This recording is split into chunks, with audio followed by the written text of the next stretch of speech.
In the violent streets of Moscow in the 2000s, one name became legendary among anti-fascists: Fyodor Fedyai Filatov. He wasn't a politician or celebrity. He worked ordinary jobs, lived with his family, and had very little money.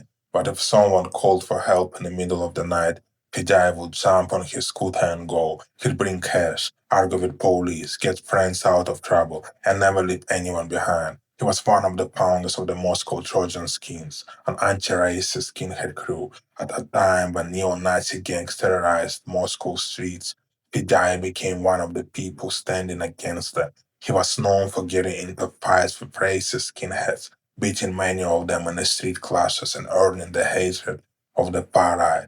Friends said he always rushed into the middle of the fight first and usually left covered in blood while everyone else walked away. Because of that, his name, photo, address, and phone number were repeatedly posted on neo-Nazi forums alongside calls for his murder. The threats never stopped, but neither did he.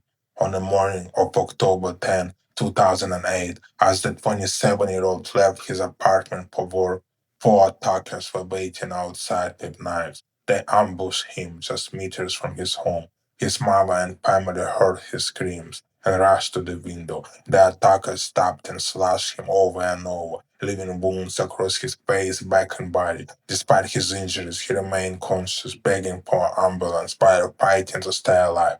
His neighbors could only watch in horror. The ambulance arrived more than half an hour later. Fedyai died in hospital without ever regaining consciousness. Investigators later linked the murder to members of the neo-Nazi terrorist group Born, which had targeted anti-fascist lawyers and judges. To his friends, Fedyai wasn't remembered as a fighter because he loved violence. He was remembered because he never abandoned people who needed him.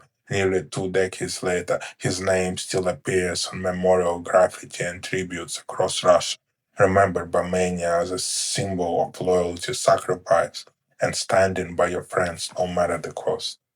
Rest in peace, Fedor.